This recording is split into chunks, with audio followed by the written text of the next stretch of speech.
The pressure started the next morning at 6:14 a.m. I heard a sharp knock at my door, 3 quick hits, 1 long. The pattern people use when they want attention, not conversation. I opened it to find a uniformed HOA compliance officer standing stiffly on my porch. His badge read S. Keller. He didn't look at my face. He stared over my shoulder like I wasn't supposed to exist. "Mr. Harrington," he said. "You've been issued a citation." "For what?" I asked.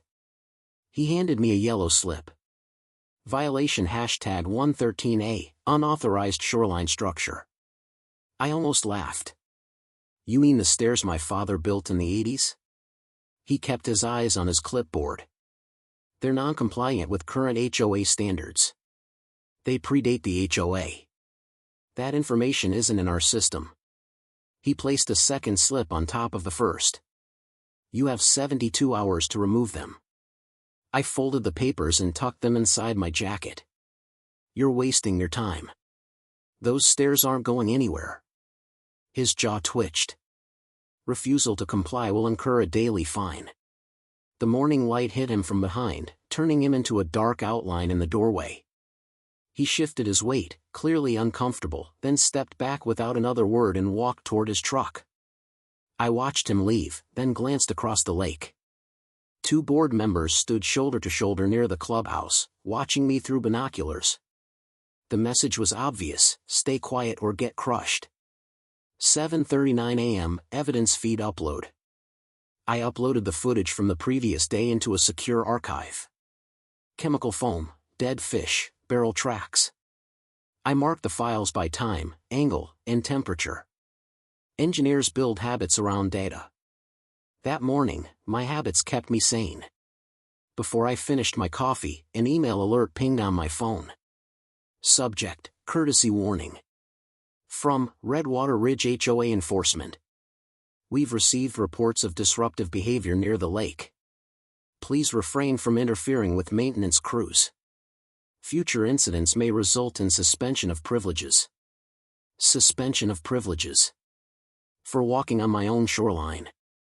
I closed the email and stepped outside. Frost still clung to the pine needles. The faint chemical scent from yesterday lingered near the water, carried by the shifting current.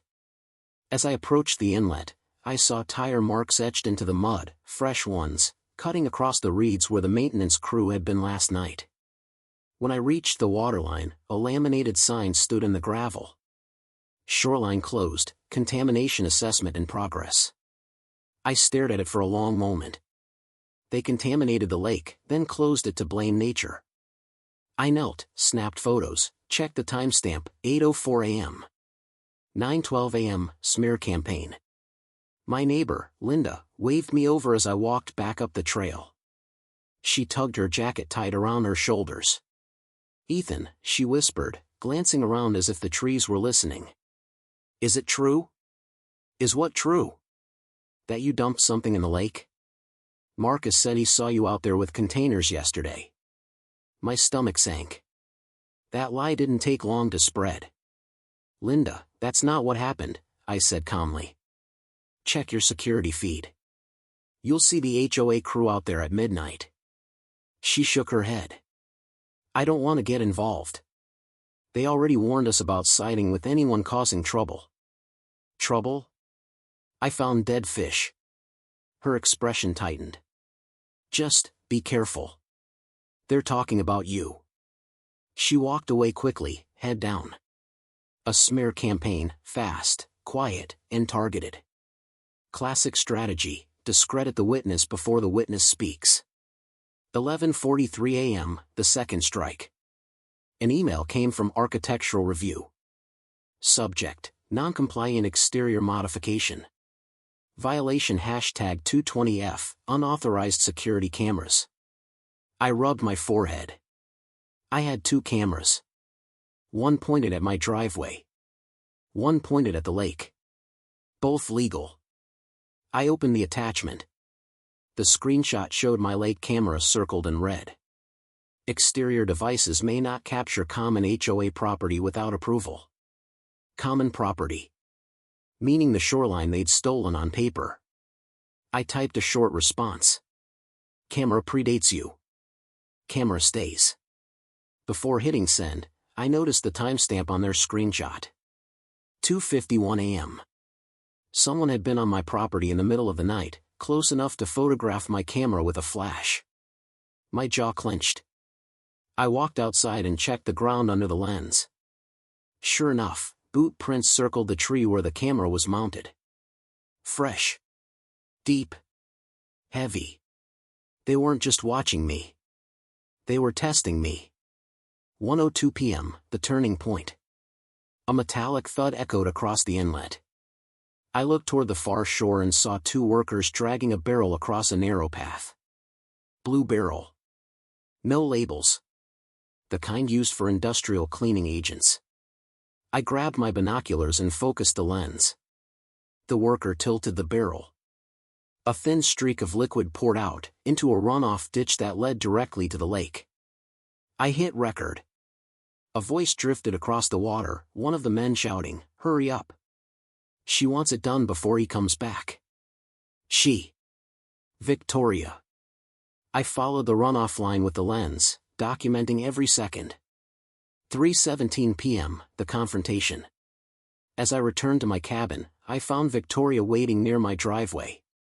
Two board members stood behind her like an escort. "Ethan," she said, arms crossed. "Your behavior today has been unacceptable." "My behavior?" I asked. "You were seen spying on maintenance crews." "I documented illegal dumping." She laughed softly, the sound brittle. "We applied routine lake treatments." "You're escalating a situation you don't understand." "Then show me the permit," I said. "Show me the environmental clearance." Her eyes narrowed. "You're becoming a problem, and problems get resolved." I stepped closer. "You poisoned a spring-fed lake feeding your own water system." A flicker of panic broke through her composure before she swallowed it. "You're treading on dangerous ground," she said. "Drop it." I didn't answer. She turned sharply, her boots crunching through gravel as she walked back to her SUV. One board member paused, glanced at me with quiet regret, then followed. 5:40 p.m., the evidence break. I spent the evening reviewing footage. At sunset, the lake reflected a bruised purple sky, the foam still drifting like thin scars across the inlet. I noted every detail. Shadows. Timing. Direction of flow. Patterns of disturbance. A notification popped up on my phone. A message from an unknown number. "You're not wrong. You need help. Come to the old ranger station at 6. No name. No explanation. Most people would have ignored it. But engineers don't ignore anomalies. I drove out just before dark. The ranger station sat abandoned beside a gravel pull-off. A single truck waited there, engine off, driver's silhouette barely visible. When I stepped out, the man opened his door and waved me over. "Ethan Harrington?" he asked. "Yes." He reached into the passenger seat and handed me a worn leather folder. "I'm Robert Keller," he said. "Retired water rights attorney. I used to represent this community before the board forced me out." I opened the folder. Inside were copies of old plats, signatures that didn't match, chemical purchase orders, and emails printed from a hidden account. "They used the same trick on 3 previous owners," he said quietly. "Shift boundaries. Alter easements. Control water access. You're the first one with the background to notice." I flipped through the pages.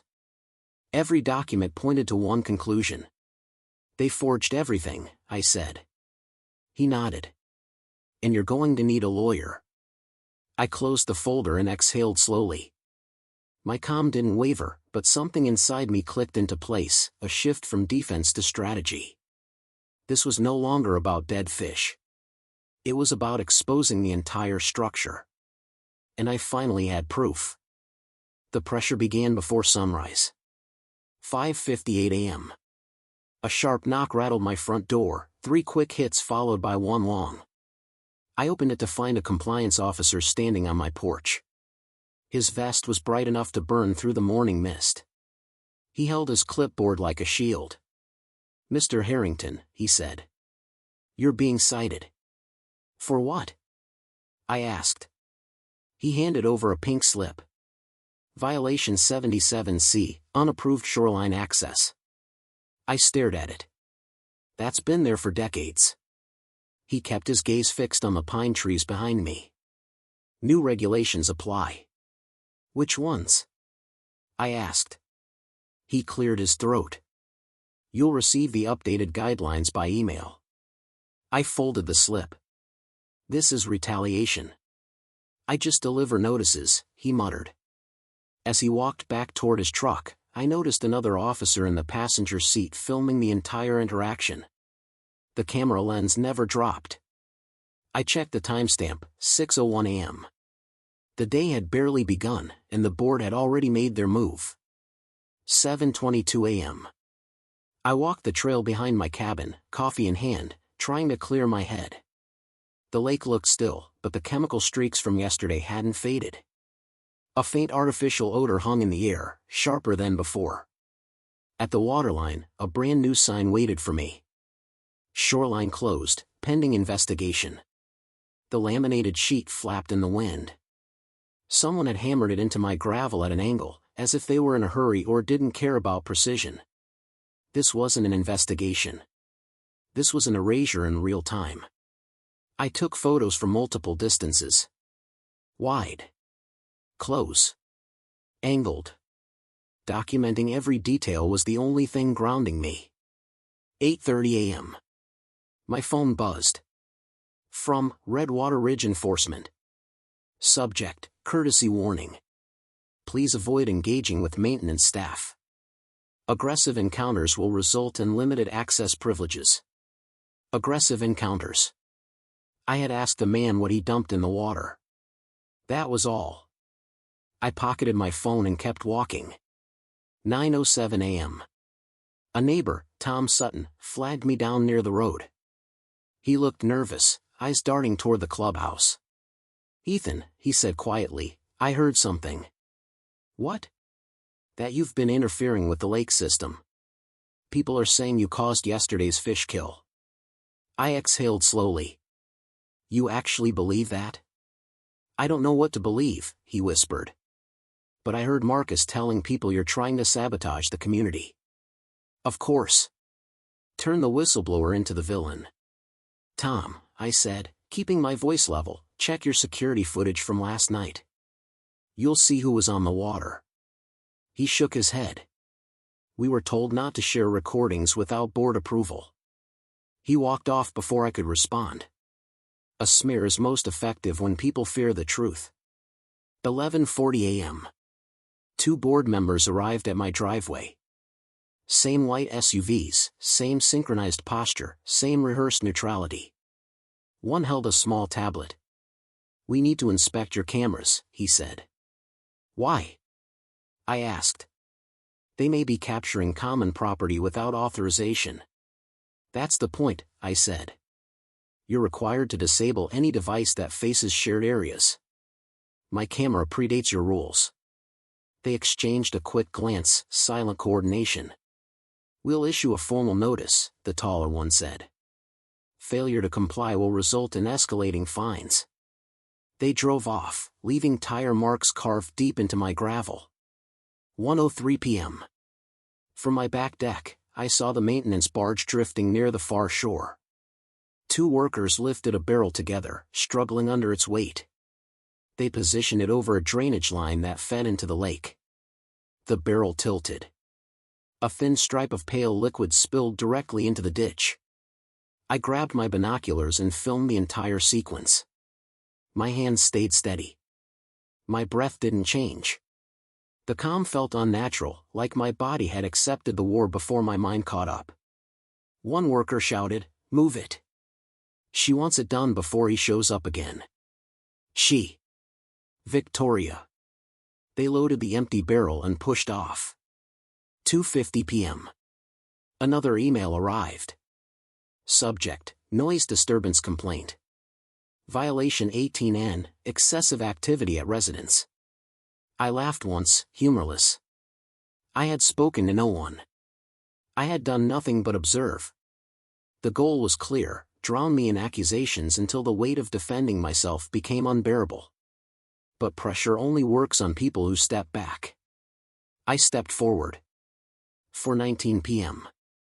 I walked toward the clubhouse. 3 board members were waiting on the porch, standing like a panel. Victoria Marston led them. Her expression was carved from stone. "Ethan," she said, "we need to talk." I stopped several feet away. "About the dumping?" She blinked. "About your behavior." "My behavior?" "I watched your crew pour chemicals into the water." She gave a dismissive smile. "Routine treatment. Your video will show nothing unusual." "You're not licensed to apply that type of compound," I said. Her smile faltered. "Only for a second." "You're treading into matters outside your expertise," she replied. "Let the board handle lake management. You poisoned the lake to keep me away from my shoreline." She inhaled sharply, then regained her mask. "You're becoming disruptive. Disruption has consequences." "I know," I said. "I've seen your citations." She stepped closer. "This can end quietly. Stop documenting our operations." "Not going to happen." Her eyes hardened. "You're making a mistake." I held her gaze. "The lake didn't kill itself." She turned and walked back toward the clubhouse without another word. Her footsteps on the wooden boards echoed like distant hammer strikes. 6:03 p.m. As I reviewed footage at my desk, a message popped up on my phone. "Unknown number. If you want answers, come to the North Overlook at 6:30. Alone." There was no signature. The smart choice would have been to ignore it. But ignoring anomalies is how people lose the thread. At 6:28, I reached the overlook. The wind cut across the ridge, carrying the faint chemical scent drifting from the inlet. A single truck sat parked beside the old ranger outpost. The driver remained still until I approached. When I stepped closer, he opened the door. "You're Harrington?" he asked. "I am."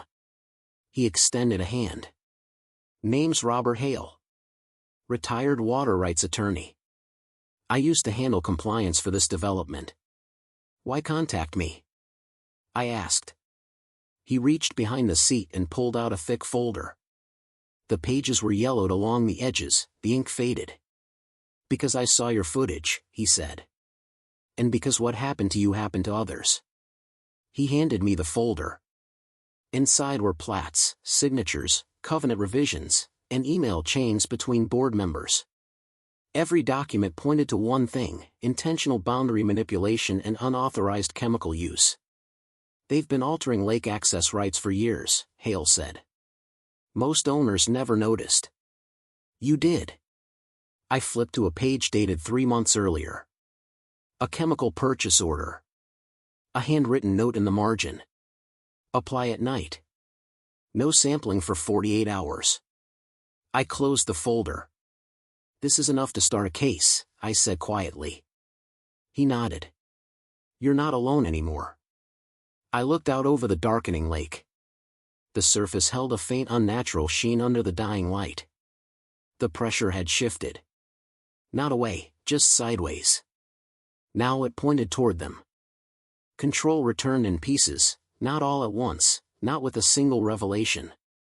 It came through documents, timestamps, and the quiet certainty that every lie eventually leaves a trail. The morning after meeting Robert Hale, I sat at my dining table with the folder open, pages spread out like a map of someone else's crimes. I studied each detail the way engineers study stress fractures, methodically, without assumptions, waiting for patterns to emerge. They emerged fast. 6:40 a.m., first break. The plats showed 3 separate revisions over 6 years. Each revision shifted property lines around the lake by inches, never enough to spark alarm, always enough to chip away at access rights. Pages 4, 7, and 9 had signatures that didn't match the originals. I held them to the light. Ink settled unevenly. Edges sharper. Pressure inconsistent. Forged. Not amateur attempts, steady hands, practiced strokes. Someone who understood legal documents well enough to forge confidence along with signatures. At the edge of one plat, a faint watermark caught my eye, subtle, almost invisible unless angled perfectly. A private surveying firm I knew. One I had worked with briefly in my 20s. They never approved this job. I sent the owner a photo. He replied in 6 words. "That's not our stamp. Call me." The first pillar of their scheme cracked. 9:15 a.m., chain of emails. In Hale's folder, an email chain printed from a private account showed a conversation between Victoria and 2 board members.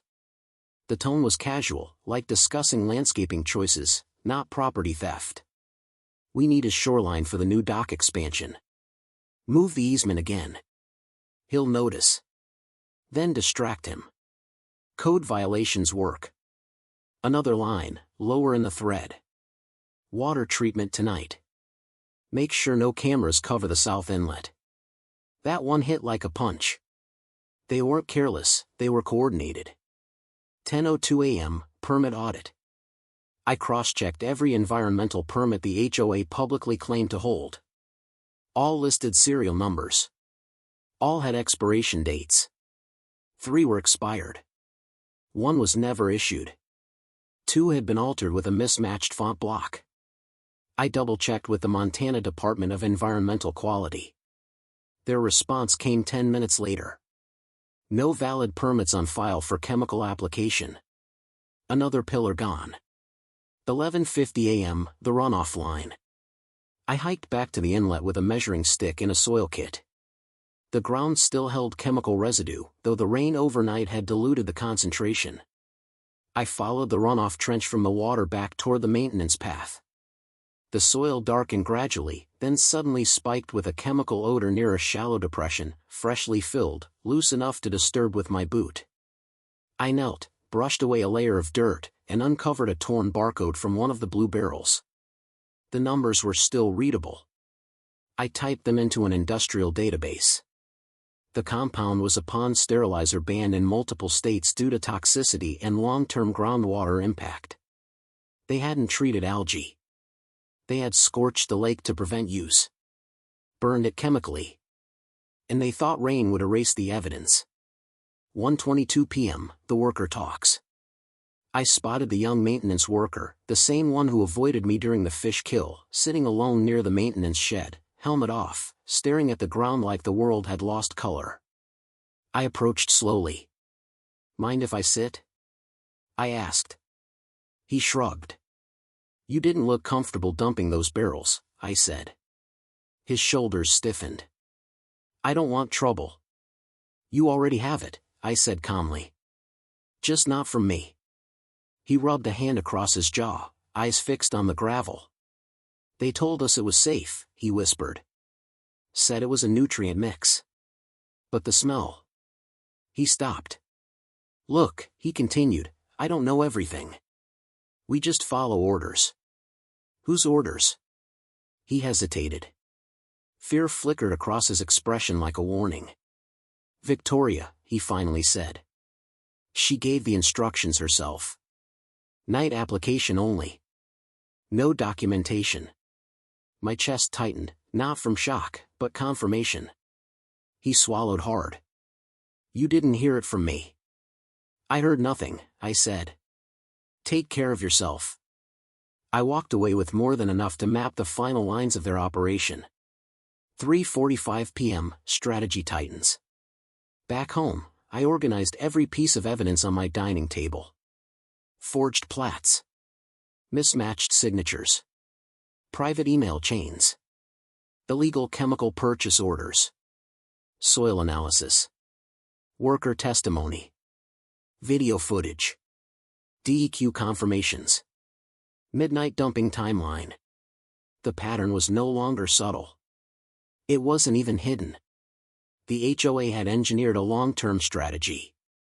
Shift boundaries, restrict access, poison the lake, blame owners, consolidate control. They didn't expect a civil engineer who knew how to read landscapes the way others read lies. 4:20 p.m., the water connection. Then the twist surfaced. In one of Hale's printouts, a line item mentioned a contract between Redwater Ridge HOA and a private water supplier named Marston Utility Services. Marston. Victoria's family. The lake fed 3 underground channels. One flowed directly into the water station used by her company.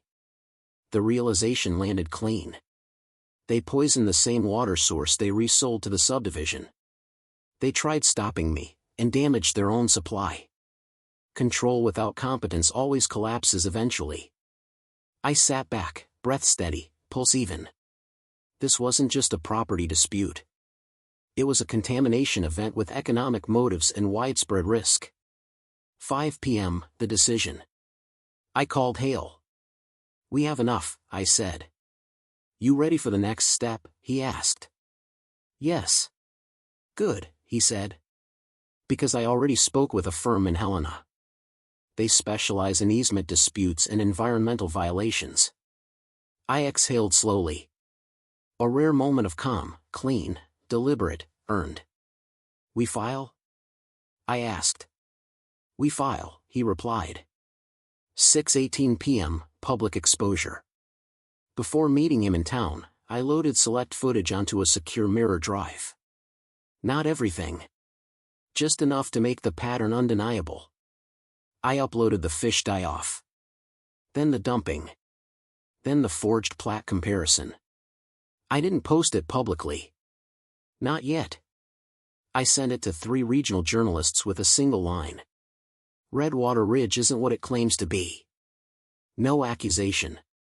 Just evidence. Then I saved the rest for court.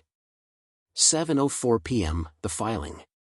The law office sat on a quiet corner in Helena, brick walls lit by warm gold bulbs. Inside, 2 attorneys reviewed the folder, flipping pages with growing disbelief.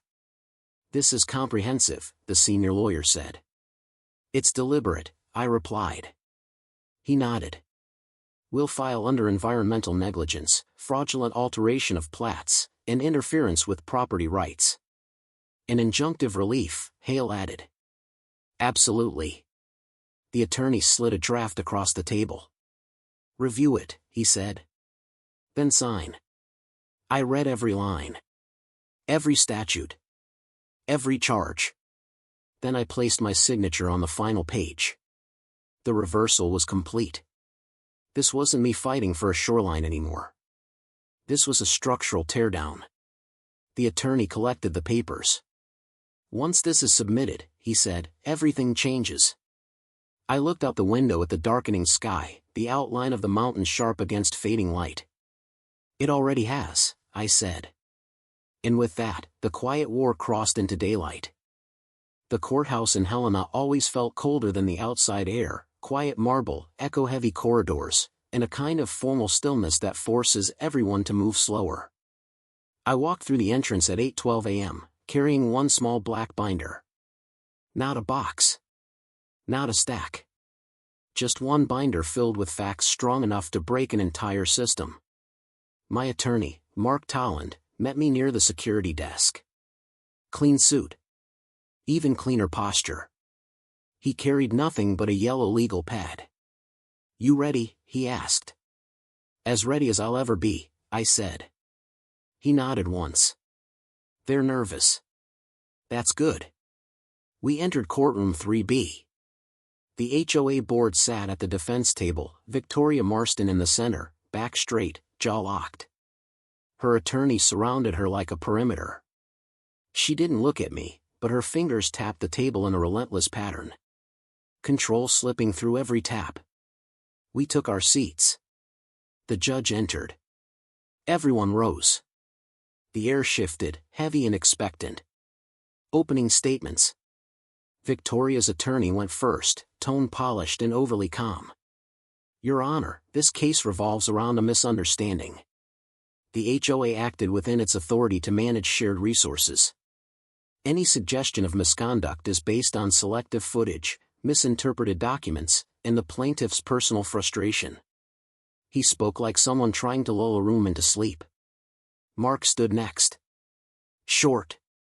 Precise. Controlled. Our evidence shows the deliberate alteration of plats, unauthorized chemical use, forged signatures, and concealed agreements between the HOA and a private water supplier. This is not a misunderstanding. It is a coordinated breach of property rights and environmental law. He sat. No wasted breath. The judge adjusted her glasses. Proceed. Evidence begins. Mark called me first. I walked to the stand, placed my hand on the worn Bible, and gave my oath. Mr. Harrington, Mark said, briefly describe your background. I'm a civil engineer specializing in watershed systems. I've worked on lake management, runoff mapping, and environmental compliance for over a decade. And your home at Redwater Ridge? I inherited it. My family built the original shoreline access in 1987. He nodded. Let's begin with the plats. He displayed 2 maps on the courtroom screen, original on the left, revised on the right. Tell us what you noticed, he said. The easement lines moved. Not by error. By intent. The adjustments cut my property off from the lake. Did you approve the revision? No. Did you sign anything authorizing it? No. Mark zoomed in on the signatures. These match your father's? Not even close. The judge leaned forward, studying the mismatched ink density on the forged version. Mark moved to the chemical evidence. What did you find on your shoreline? Dead trout. Foam. A chemical film. Soil saturation near a runoff path. And did you test the residue? Yes. What was it? A pond sterilizer banned by multiple states. Whispers rippled through the room. Mark played a small clip from my camera footage, the maintenance crew tipping the barrel, the liquid pouring into the ditch. The sound echoed softly in the silent courtroom. Victoria's jaw flexed. Cross-examination. Victoria's attorney rose. Mr. Harrington, he said, isn't it true you have a history of disagreements with the HOA? I disagreed once, I said. The day I found poison fish. So you were already upset. I was concerned, I replied. So concerned, he continued, that you began filming everything, including private HOA operations. Private operations conducted on a lake that feeds my property's water source. He frowned. Is it possible what you filmed was standard treatment? No. How do you know? Because the compound they used is illegal. His mouth tightened. He moved to another angle. You claim the plats are forged. Are you a forensic handwriting expert? No, I said. But the surveying firm confirmed the stamp wasn't theirs. That hit harder than he expected. Objection, he tried. The judge shook her head. Overruled. Continue. He retreated. The worker testimony. Mark called the maintenance worker, the young man with fear in his eyes from Chapter 3. He walked slowly to the stand, palms sweating, voice thin. Did Ms. Marston give instructions regarding chemical application? Mark asked. Yes, he whispered. She said to apply at night. No paperwork. No labels. Did she specify what was in the barrels? No. But she told us not to mention them to residents. A murmur spread across the gallery. Victoria stiffened, fingers digging into her chair. Mark displayed the purchase order retrieved from Hale's folder. Do you recognize this? The worker swallowed. That's the order. Those were the barrels. And who signed for them? He hesitated. Then sighed. Victoria. Victoria's attorney stood abruptly. Objection. Sustained, the judge said. Strike the signature statement unless supported by documentation. Mark tapped the page. It is, Your Honor. He held up the original invoice, signature printed plainly. The judge's expression shifted. Not anger, recognition.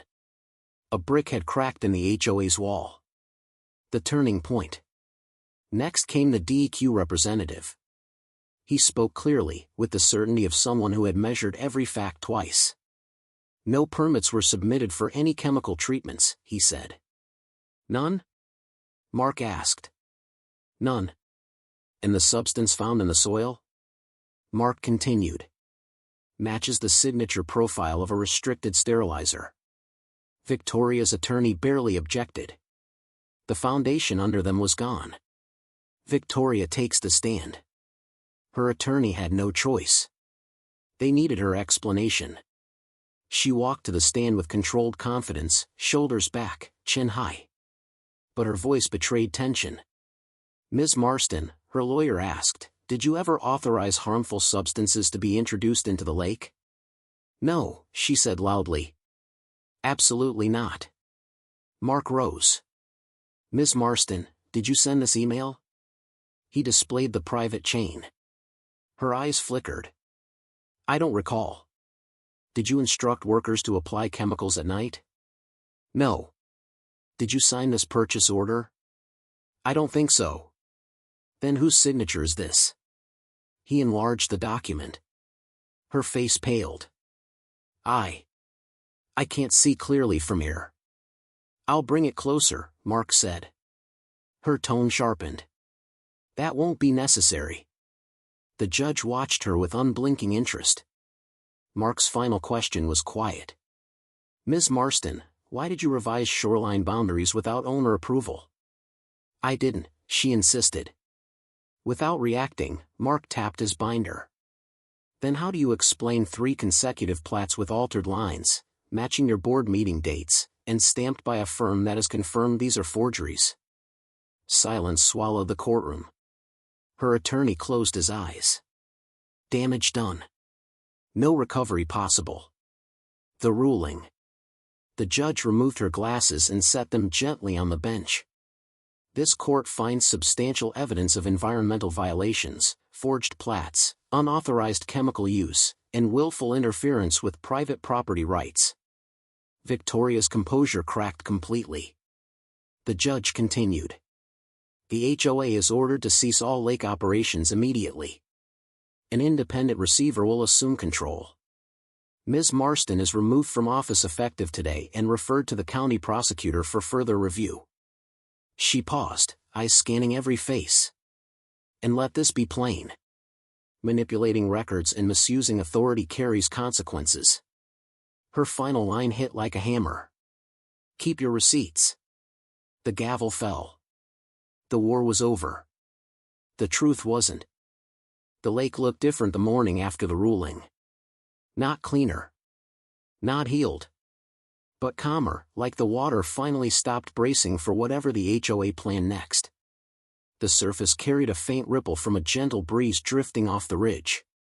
For the first time in months, the air held only pine and cold stone. No chemicals. No metallic tang. Just the valley's natural scent, untouched. I stood at the shoreline with my boots half buried in gravel. The mute silence no longer felt hostile. It felt expectant. The receiver appointed by the court arrived at 8:11 a.m. His name was Grant Foster, a quiet man with patient eyes and a calm that came from decades of sorting out broken associations. He stepped out of his truck, scanned the lake, and nodded as if acknowledging an old friend. You did the right thing, he said. I didn't feel like it half the time. That's how you know it mattered, he replied. We walked the perimeter together, slow, deliberate steps. He documented conditions with a small handheld device, pausing every few minutes to take readings or photographs. This water can recover, he said. The damage is real, but it isn't permanent. Hearing that lifted something tight in my chest that I hadn't noticed gripping me for months. Where do we start? I asked. With honesty, he said. And work. Weeks of restoration. The community changed quickly once the receiver took charge. Not because people suddenly grew brave, but because the board no longer controlled the narrative. Residents approached me during those first weeks, hesitant at first, then grateful. I'm sorry I didn't say anything earlier, one woman said while handing me a tray of baked bread. I believed them, an older man admitted. I shouldn't have. Tom, the neighbor who warned me about the smear campaign, approached one afternoon as I was hauling debris off my shoreline. You were right, he said quietly. I saw the footage after the court allowed access. I should have trusted you sooner. I set down the rake. It's done. Let's fix the lake instead. He nodded. I want to help. Volunteers gathered every weekend. Some measured water quality. Others cleared dead brush. A few repaired paths torn apart by the maintenance crew's midnight operations. Everyone worked with a steady determination, the kind that grows when shame mixes with relief. No one talked about Victoria. They didn't need to. Her absence created a calm so complete, it felt structural. A community rebuilt. By late spring, trout fingerlings returned to the water. Tiny flashes of silver darting beneath the surface.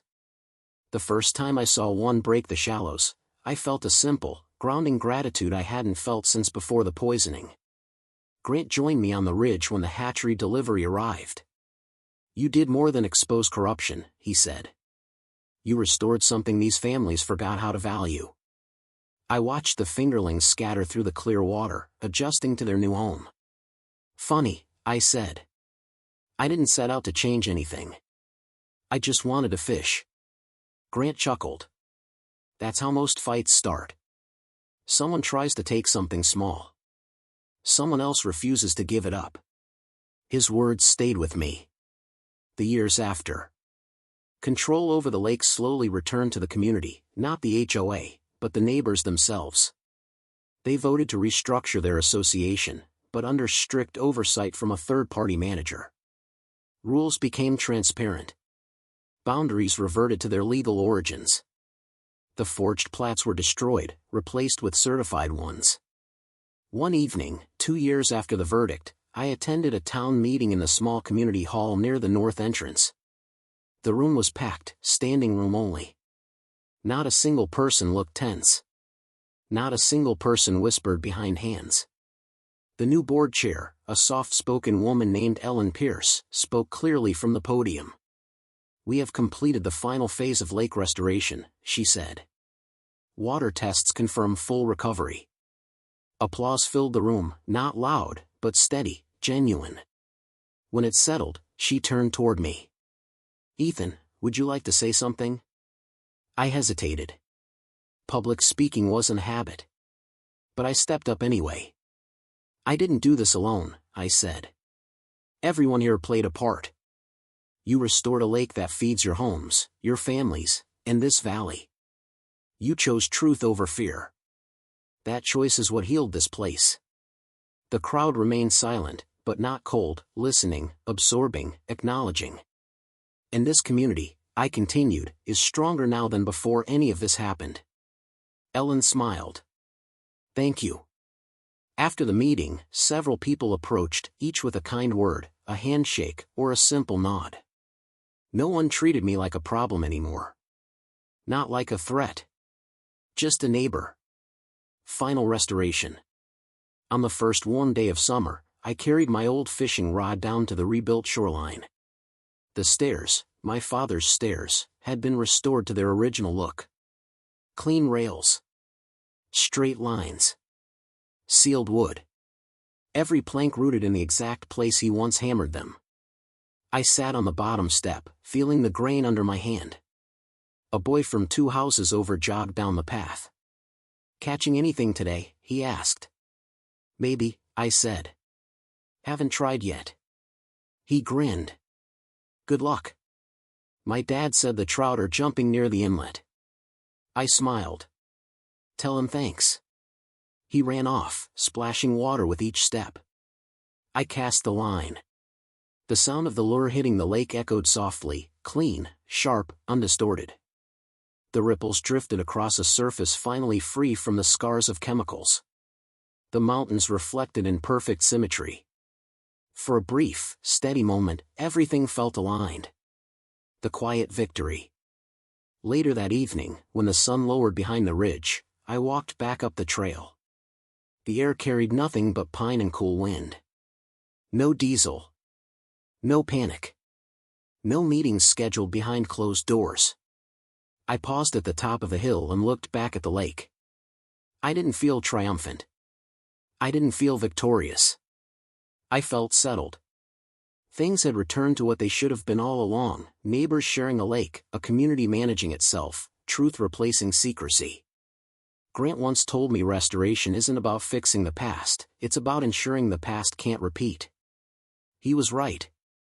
The legacy of this fight wasn't punishment. It was protection. And the lake, quietly alive again, was proof. I headed toward my cabin, the gravel crunching under my boots, the sky fading into deep blue. The porch light flicked on automatically as I approached. Before stepping inside, I turned toward the water one last time. "You're safe now," I said softly. "Not for drama. Not for closure. Just truth." And then, for the viewers who lived through every chapter of this with me, through pressure, corruption, reversal, and redemption, I left the final line exactly where it needed to be. Have you ever faced a corrupt HOA or a broken system? Tell me your story, and remember, keep your receipts.